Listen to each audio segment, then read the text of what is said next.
இப்போ பயிற்சி 2.1ல் 7வது கணக்கு 1230 மற்றும் 1926 ஆகிய எண்களை வகுக்கும்போது மீதி 12ஐ தரக்கூடிய மிகப்பெரிய எண்ணை காண்க அப்படின்னு கேட்டிருக்காங்க. இந்த ரெண்டு நம்பரையும் நான் வகுக்கிறப்ப எனக்கு என்னது 12 தரக்கூடிய எந்த நம்பரால் அதாவது இது வகுக்கும் எண் கொடுத்துட்டாங்க, வகுபடக்கூடிய எண் எதா இருந்துச்சு அப்படின்னா எனக்கு மீதி 12 வரும் அப்படின்னு கேட்டிருக்காங்க.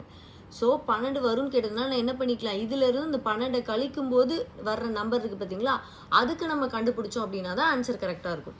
ஸோ என்ன பண்ணுறேன் அப்படின்னா 1230லேருந்து 12 கழிக்கும் போது எனக்கு 1218 கிடைக்கும். இந்த 1926லேருந்து 12 கழிக்கிறப்போ 1914 அப்படிங்கிறது எனக்கு கிடைக்குது. இப்போ இந்த ரெண்டு நம்பருக்கு நம்ம இந்த யூக்ளிப்டஸ் முறை எடுப்போம் இல்லைங்களா, A = BQ + R அப்படிங்கிறது கிடைக்கும்.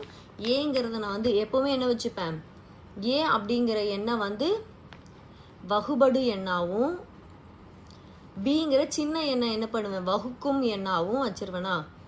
ஸோ என்ன பண்ணுறான், அதே முறையில் இந்த A = BQ + Rங்கிற அந்த ஈக்குவேஷன் முறையில் நம்ம பார்ப்போம். எப்பவும் பார்த்தோம் இல்லைங்களா, அதே மாதிரி தான் பார்க்க போகிறோம். ஸோ என்ன பண்ணுறேன் அப்படின்னா இந்த 1914ங்கிறது 1218 வகுக்கிறோம்.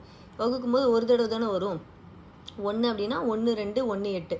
இப்போ 14 8 அப்படிங்கிறப்போ 14னா இங்கே என்ன 4ல் 8 போகாதுங்கிறதுனால 14ஆக மாற்றிக்கிறேன், இங்கே 0 ஆயிரும். அப்போ 8னா 6 கிடைக்கும்.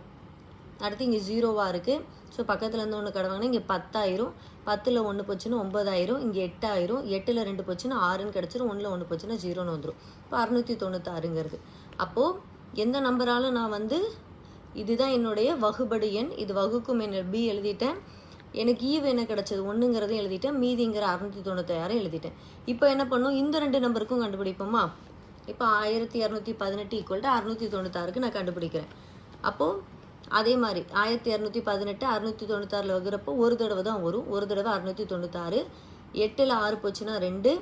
இது எனது 1ல் வகுபடாதுங்கிறதுனால இது 11ஆக வச்சுக்கிறேன், இங்கே 1ஆக மாற்றிடுறேன். 11னா 11 9 10 11ன்னு 2 வந்துருச்சு. அடுத்து இங்கே 1 இருக்குது, 1ல் போகாதுங்கிறதுனால பக்கத்தில் 1 வாங்கிக்கிறேன், இங்கே 0 ஆயிரும். அப்போ 11ல் 6 போச்சுன்னா 5ங்கிறது கிடைக்கும், இங்கே 0ங்கிறது வரும். இப்போ என்ன கிடச்சிச்சு, எனக்கு ஈவுங்கிறது 1ன்னு எழுதிட்டேன், மீதி 522ங்கிறதையும் எழுதிட்டேன். இப்போ அடுத்து நம்ம எதுக்கு பார்க்கணும் அப்படின்னா இந்த 696க்கும் 522க்கும் நான் பார்க்கணும். அப்போ அதுக்கு பார்க்குறப்போ 696 522ன்னு பார்க்குறப்போ ஒரு தடவை 522, 6ல் 2 போச்சுன்னா 4, 9ல் 2 போச்சுன்னா 7, 6ல் 5 போச்சுன்னா 1ங்கிறது கிடைக்கும். அப்போ எனக்கு என்ன கிடைக்குது, இந்த 522க்கும் 174க்கும் நான் பார்ப்பேன். அப்போ இது ரெண்டையும் நம்ம இதை வகுபடு எண்ணாவும் இதை வகுக்கும் எண்ணாவும் வச்சு பார்க்குறப்போ 522 174 3 தடவை 174 பெருக்கல் 3 522ன்னு கிடச்சது. எனக்கு கடைசி என்னது 0. இது எல்லாமே எனக்கு என்னவா கிடச்சது, R ≠ 0, R ≠ 0, R ≠ 0. இது R = 0 வந்துருச்சு. இப்போ ஒரு எண் வருது இல்லைங்களா, ஒரு வகுக்கும் எண். இந்த எண்ணு தான் எனக்கு என்னுடைய மிகப்பெரிய எண் அப்படின்னு கேட்டாலே அது HCF தான். ஸோ இதுதான் என்னுடைய மிகப்பெரிய எண்ணாக இருக்குது. இப்படிலாம் ஃபார்மெட் எழுதணுமான்னு கூட கிடையாது. இந்த வகுத்தல் முறை இருக்குது பார்த்தீங்களா, இதை போட்டாலுமே கரெக்டாக வரும். நான் ஒரு மாடல் இதுலேயும் உங்களுக்கு போன சமக்கு செஞ்சு காமிச்சிருப்பேன். இப்படியே எடுத்துக்கோங்க, இந்த மீதி வருது பார்த்தீங்களா, அந்த மீதியிலேருந்து அடுத்து இந்த நம்பர் அப்படியே உள்ளே போட்டு நீங்கள் எடுத்து ஒரு ஃபார்மெட்டில் எடுத்தால் கூட கடைசி 0 வரும்போது எந்த எண் உங்களுடைய வகுக்கும் எண்ணாக இருந்துச்சோ அந்த எண் தான் அதோடைய HCF-ஆக இருக்கும். ஏன் HCF கண்டுபிடிச்சோம், மிகப்பெரிய எண் அப்படின்னு கொடுத்துட்டாங்க. மிகப்பெரிய எண் அப்படின்னாலே என்னது, நம்ம HCF தான் கண்டுபிடிக்கிற மாதிரி இருக்கும்.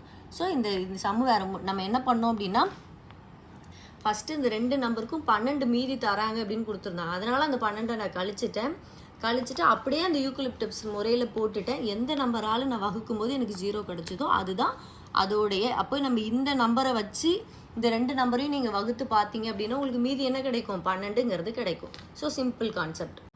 9வது கணக்கு, ஒரு மிகை முழுவை 88ஆல் வகுக்கும் போது மீதி 61 கிடைக்கிறது. அதே மிகை முழுன்னு கொடுத்துட்டாங்க. 11ஆல் வகுக்கும் போது கிடைக்கும் மீதியை காண்க அப்படின்னு கொடுத்துருக்காங்க. இதுவும் நம்ம எந்த கான்செப்டில் எடுத்துக்க போகிறோம் அப்படின்னா அந்த யூக்ளிட்டின் முறையில் தான் எடுத்துக்க போகிறோம். என்ன சமன்பாடு நமக்கு அது, A = BQ + R. A அப்படிங்கிறது நமக்கு என்ன எண் அப்படின்னா வகுபடு எண், Bங்கிறது வகுக்கும் எண், Qங்கிறது ஈவு, Rங்கிறது தான் நம்மளுடைய மீதி அப்படிங்கிறது. இப்போது இந்த வகுபடும் மிகை முழு அப்படின்னு கொடுத்துருக்காங்களா, அதை நான் X அப்படின்னு வச்சுக்கிறேன். அப்போது எக்ஸ் அப்படிங்கிறது என்னுடைய வகுபடும் எண் ஈக்குவல் டு இது என்னது வகுக்கும் எண். ஏன்னா அது அவங்க என்ன கொடுத்துருக்காங்க கொஸ்டினில் 88ஆல் வகுக்கும் போதுன்னு கொடுத்துட்டாங்க. அதனால் 88. கியூங்கிறது எனக்கு வந்து ஈவு எவ்வளோ அப்படிங்கிறது எனக்கு தெரியாது. ஆனால் மீதி எவ்வளோ கிடைக்குதான் 61 கிடைக்குதுன்னு கொடுத்துட்டாங்க. இதை நான் சமன்பாடு 1ன்னு வச்சுக்கிறேன். இப்போது அதே மிகை முழு தான், அதே மிகை முழு என்னது எக்ஸ் தான். அதை 11ஆல் வகுக்கும் போது எனக்கு மீதி என்ன கிடைக்குதுங்கிறது தான் என்னுடைய கொஸ்டின். ஸோ நான் என்ன பண்ணிக்கிறேன் அப்படின்னா x/11 equal to 88 Q plus 61 அப்படிங்கிறத வச்சுக்கிறேன். டிவைடட் பை என்ன பண்ணிக்கிறோம் அப்படின்னா இங்கே அதே மிகை முழு அப்படின்னு கொடுத்ததுனால நான் அதே அந்த 11 அப்படிங்கிறத வைக்கிறேன். இப்போ இந்த 11 அப்படிங்கிறது எனக்கு என்னதுன்னா இது ஈக்குவல் தான் இல்லைங்களா, அதே மிகை முழுன்னு கொடுத்ததுனால. அப்போ எனக்கு வந்து என்னது இந்த 11ங்கிறது இந்த ரெண்டுக்குமே காமன். அதனால் நான் எப்படி ஸ்ப்ளிட் பண்ணி எழுதிக்கிறேன்னா 88 Q divided by 11 plus 61 divided by 11 அப்படின்னு எழுதிக்கிறேன். இப்போ என்ன பண்ணலாம் அப்படின்னா இதை அடிக்கலாமா, ஒரு 11 8 தடவை 88ன்னு கிடைக்கும். அப்போ 8 கியூ ப்ளஸ் 61 டிவைடட் பை 11 அப்படிங்கிறது கிடைக்கும். இப்போ நம்ம என்ன பண்ணலாம் அப்படின்னா இந்த 61 இருக்குது பார்த்தீங்களா, 61 11ஆல் வகுப்போம். வகுக்கிறப்ப என்ன கிடைக்குது 5 தடவை